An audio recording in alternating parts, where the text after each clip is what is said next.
The rocket currently being controlled will deliver a Mars rover to the surface of the Red Planet. In reality, the analog to this mission has already been completed several times to put rovers on Mars. However, I don't already have one there, so I had to go ahead and launch one.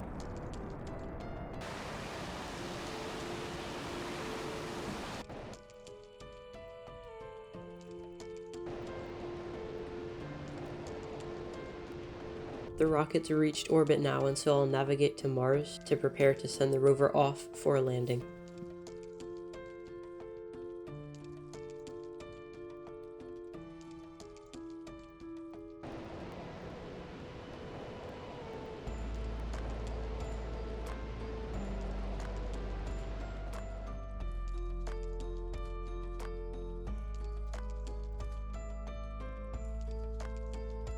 It's now flying by Mars, so I have to slow down so that it reaches an orbit around the planet, and slow down further to fall down into the surface at Jezero crater.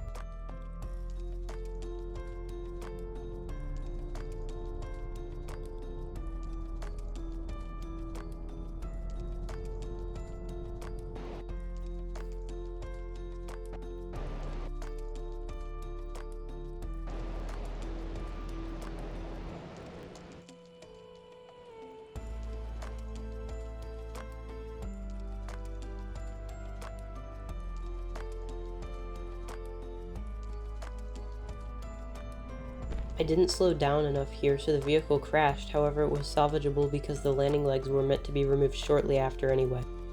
Here's a pretty cool staging event where the top stage just flies away by itself. The 5 docking ports you see are representing samples taken by the rover. Between the 2 launches, many years if not decades have passed.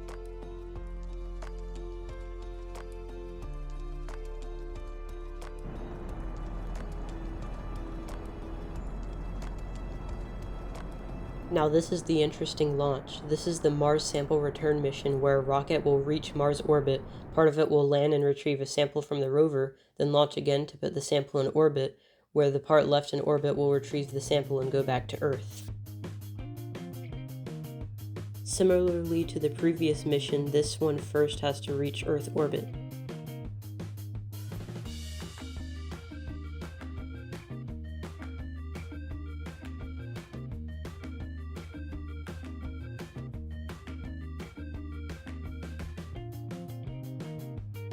Then it has to get to Mars.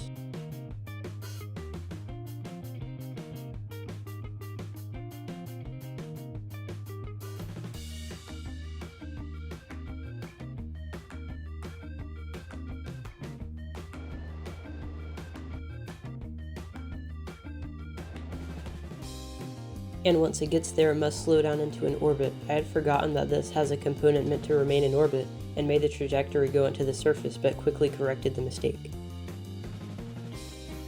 Due to an excess of fuel, I quickly just transferred the remaining fuel into all fuel tanks in the payload.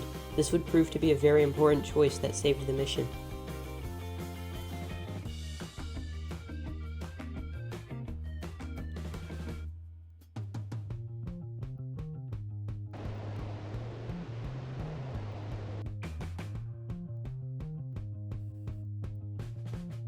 This lander is composed of a small drone that grabs the sample and another stage that both descends and ascends from the surface, the former first and the latter after collecting the sample.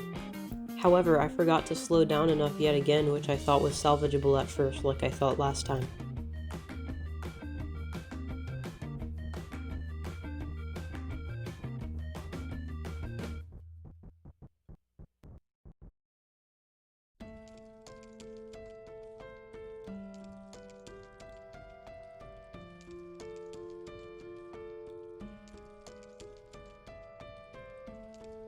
It turned out, however, that the lack of stability made deploying the drone impossible to make work, and the ascent stage would be forced to be pushed on its side. Knowing this was likely a lost cause, I attempted one final thing: attempt to use a hill as a ramp to lift the stage off the ground and land it again, expecting it to break apart. It fared surprisingly well compared to my expectations, but the lost engine made maneuvering it impossible.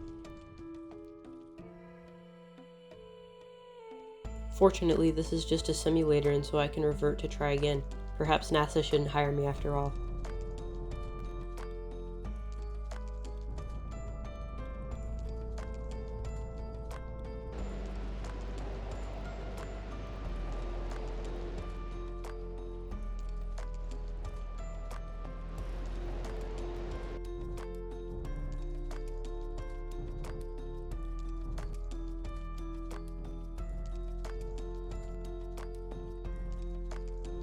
On my second attempt, I managed to do an actual soft landing this time. This paved the way for the rest of the mission, but something came within a second of failure. Watch until the end to find out what it was.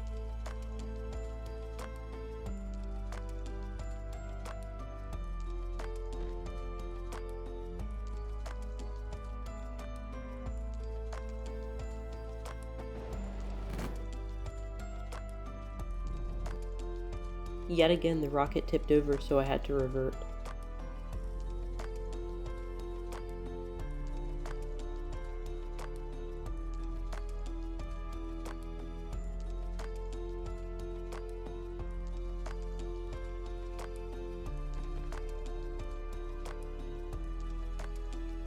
After a successful landing, I was ready to deploy the rover properly this time.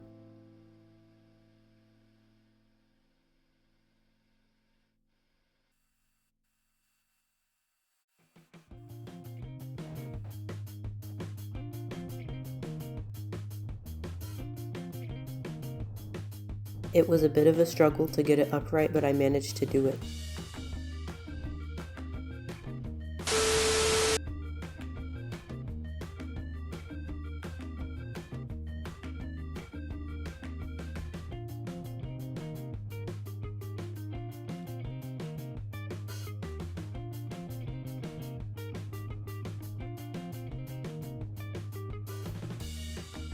I then dropped one of the samples from the rover.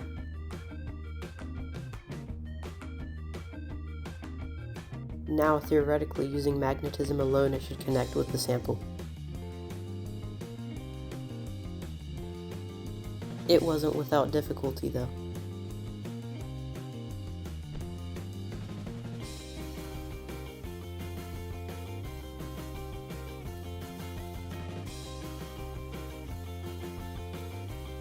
After burning off part of the rover, I decided to try driving the rover fast to flip it over and drop the sample on the ground for easier access.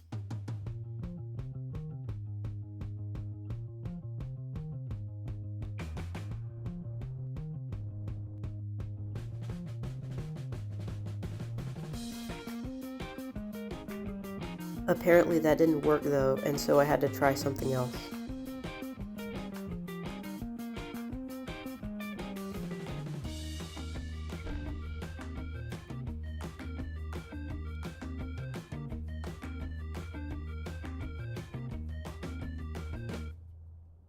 I decided to deliberately burn off part of the rover such that the samples were exposed.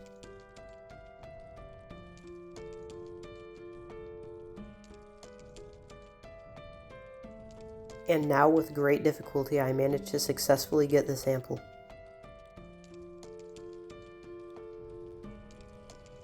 The lander was designed to be able to store the sample and bring it back to orbit, where it would be left by itself in Mars orbit until the other part of the payload fetched it and brought it back to Earth.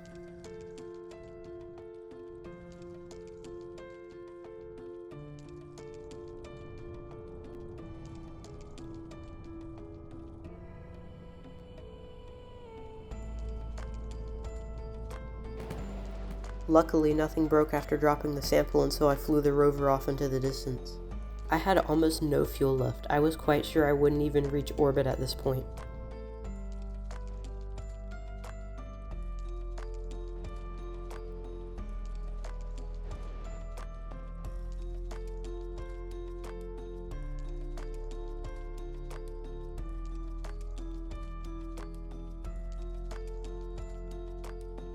With a mere 1% of my fuel left, literal seconds of burning the engines away from being completely out, I narrowly did make it to orbit.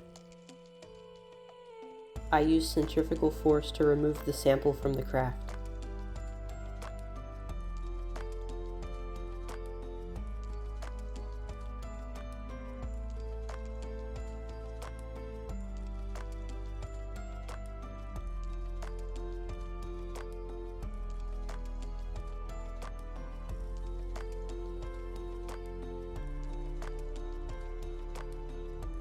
In order to prevent space junk, I went to my furthest point so I could slow down and impact Mars since I didn't need the lander anymore.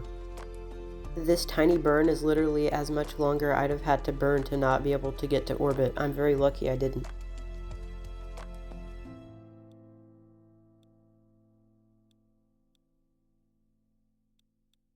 I remained controlling the lander because if I didn't, it wouldn't simulate re-entry to burn up the lander.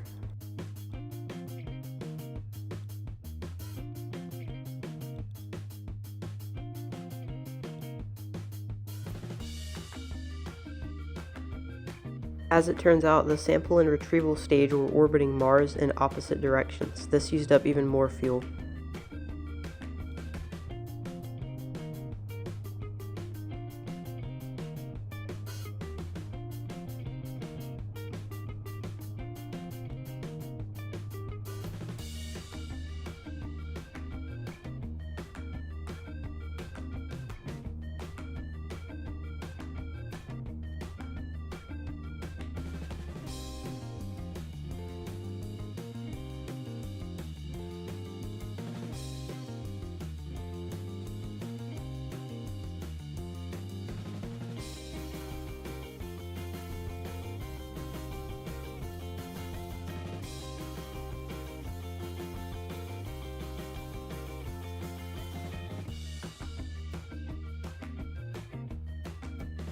Now that I had a rendezvous, I would have to meet up with the sample and bring it back to Earth.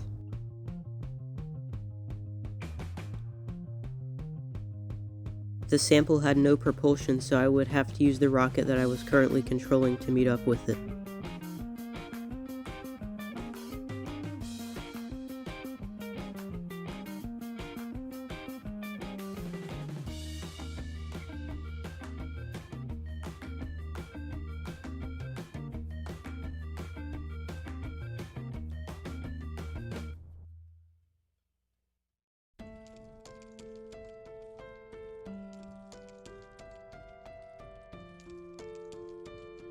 Since the magnetic attraction between my rocket and the sample was strong, I could use the magnetism between them to automatically pick up the sample.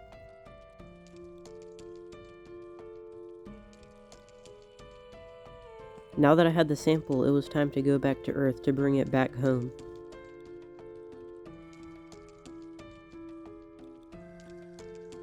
However, I accidentally made my trajectory go into Mars's atmosphere, so I would have to adjust. Luckily, it wasn't that deep in the atmosphere, so I would be able to fix it pretty easily.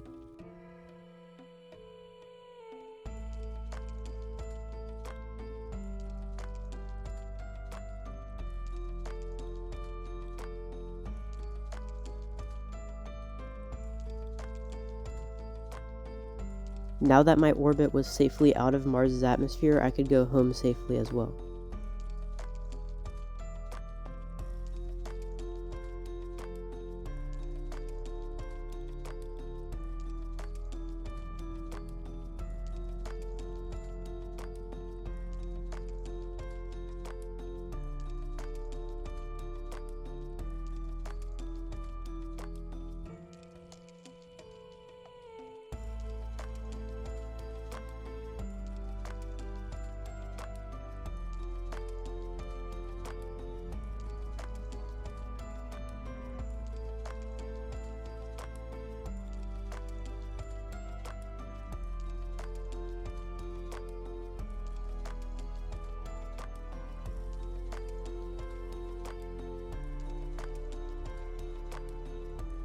I decided I might as well do a moon flyby on my way back.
This is when I realized that I had a lack of shielding, and if I hit the ground as is, the whole thing would break before I can get the sample out. This second rocket would act as shielding for the sample return, because the sample return segment would hit the ground really hard.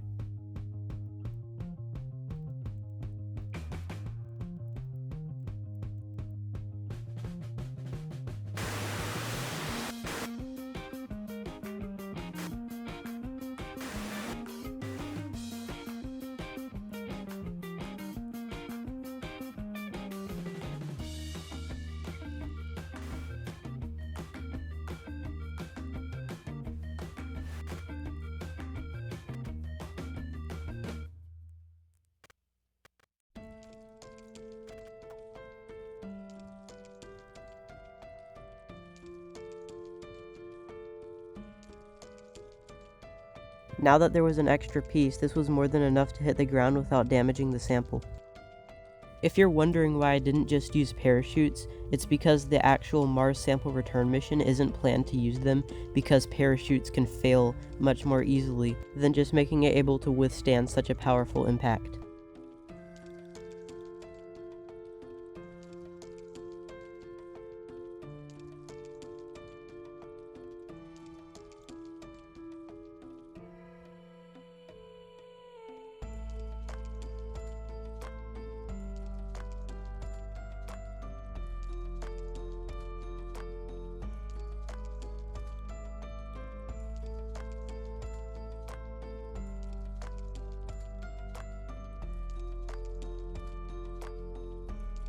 Here you can see how useful aerobraking is, because I'm lowering my orbit without even using any thrust, and I'm just using drag to slow down.